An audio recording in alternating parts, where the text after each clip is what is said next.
Hello everyone, myself Vinod Neskar, working as Assistant Professor in Department of Civil Engineering, SID COE at Rao. Today we are going to discuss the first module in solid waste management, that is the sources and characteristics of solid waste. First we will discuss what are the importance of solid waste management and the impact of the open dumping on the nearby region. As we know, due to the open dumping, that is the illegal dumping, there are numerous impact of open dumping on human health, animal health, aquatic life and the environment. As we see in the picture, the improper disposal of that solid waste in the nearby region or the open spaces or the river, canal, that directly impact on the human health, also impact on the groundwater table and the soil. Then also we can understand from this picture that the impact of the solid waste on the aquatic life, that is the consumption of that solid waste dumped on the ocean, river, sea, and that consumption by the aquatic life during the eating it hampers on a human health. These are the different functional elements of a solid waste management. First we will start with one by one. First important element of a solid waste, functional element of a municipal solid waste management, that is the waste generation. It is the most important stage that we have to separate that collected solid waste at the source of generation. That is the first process, that is the waste handling and storage.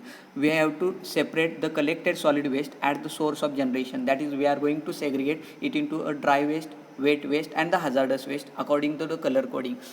Then we are going to the primary collection. In primary collection, typically we are dealing with different collection services. That is, the either we are going to collect curbside collection, alley side collection, backyard collection, or the open door to door collection. But we know that the door to door collection is most important, because in door to door collection the efficiency of collection of solid waste is higher. That's why we have to properly collect that solid waste so that illegal dumping or open dumping can be reduced.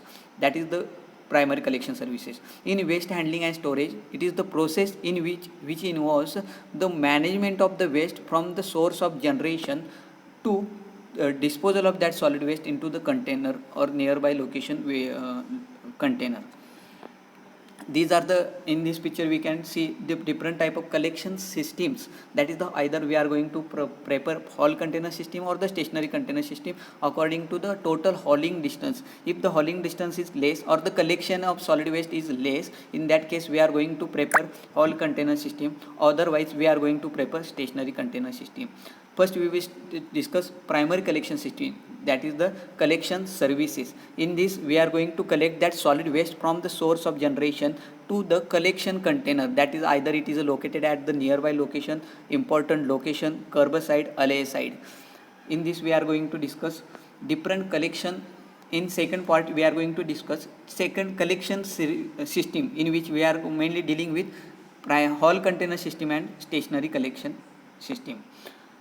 Next collection module, collection is the process after collecting that primary collection system and moving that collected solid waste from the container location to the final disposal location. Before that we have to treat that solid waste, or we have to process or recover some important contents in the solid waste. That is the processing, recycling or recovery of the important contents in the solid waste. That is, if the waste contains dry recyclable metal like glass bottle, metallic sheet, then we can recover that metallic content. It for the waste wet waste we are going to prepare composting process, while for the waste which has higher energy content, higher calorific value waste, less moisture content, that's why in that process we are going to convert that waste into the energy product. That is by using incineration process, gasification process or the pyrolysis process. That is the processing or the transforming that collected solid waste into the another product by using a different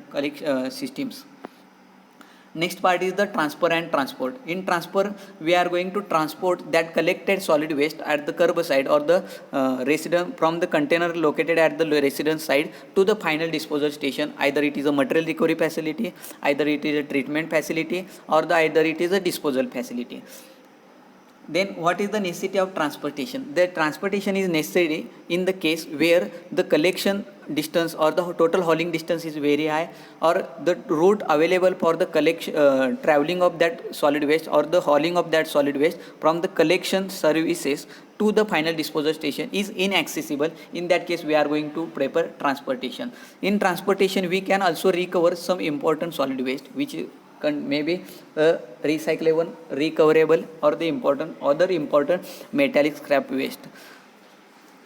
In transport we are mainly dealing with different transport vehicles, either it is railroad vehicles, motorcycle vehicles, or ocean vessels, or different type of collection services which are used for the transport of that collected solid waste from first location to the another location.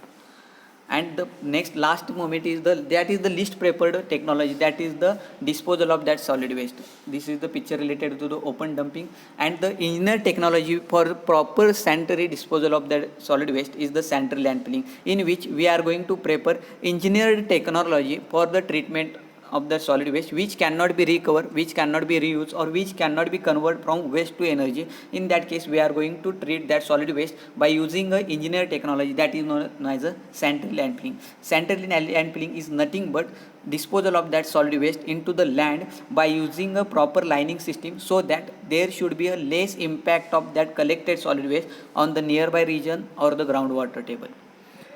Then for the sampling or the segregation of the solid waste, we are mostly preferring quartering methods, in which we are going to we are going to segregate that collected solid waste into the 4 parts, and further we are going to characteristics that solid waste by using a physical method, chemical method, or the biological method.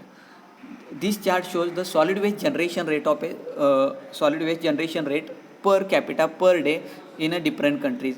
As we say, there are normally 3.3 to 0.4 kg per capita per day solid waste is generated in the India, which is comparatively high compared to the different Asian countries like Bangladesh, Hong Kong, and China. That's why we have to properly treat that solid waste so that we can reduce the impact on the environment.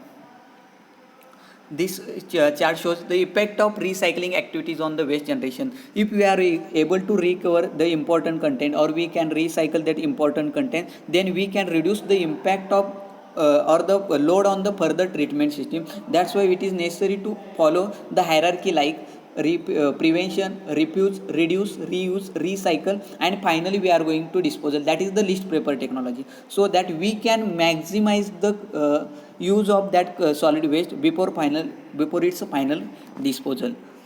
These are the picture which shows the collection frequency, treatment facility, and final disposal of that solid waste. We can see that the collection frequency is good in India, but the treatment or the recycling is very less as compared to the other treatment technology. Or we are preparing sometimes we can say that we are mostly preparing open dumping land or the landfilling technology, which is not good.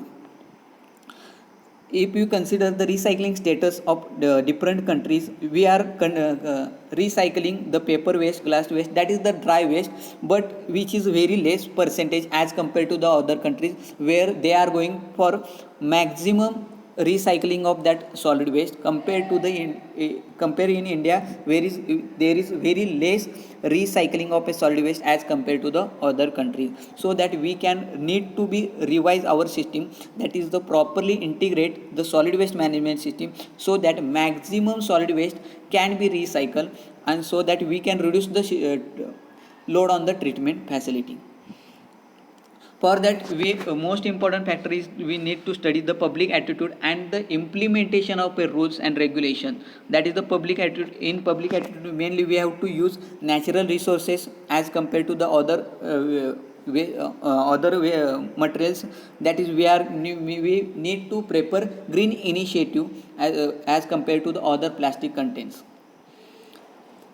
Also, on one more important point, that is the improper implementation, that is legal rules and regulations. As we see, there are different rules or laws available regarding to the legislation of the proper integrated solid waste management, but the implementation is quite less, or the not a proper implementation of solid waste, which is resulting in the open dumping or the illegal dumping. illegal dumping or the open dumping causes numerous diseases which spread different diseases which is directly hamper on the different life. So that we need to properly treat that solid waste. That is the integrated solid waste management plan is necessary, where we have to recover maximum solid waste before its final disposal. Thank you.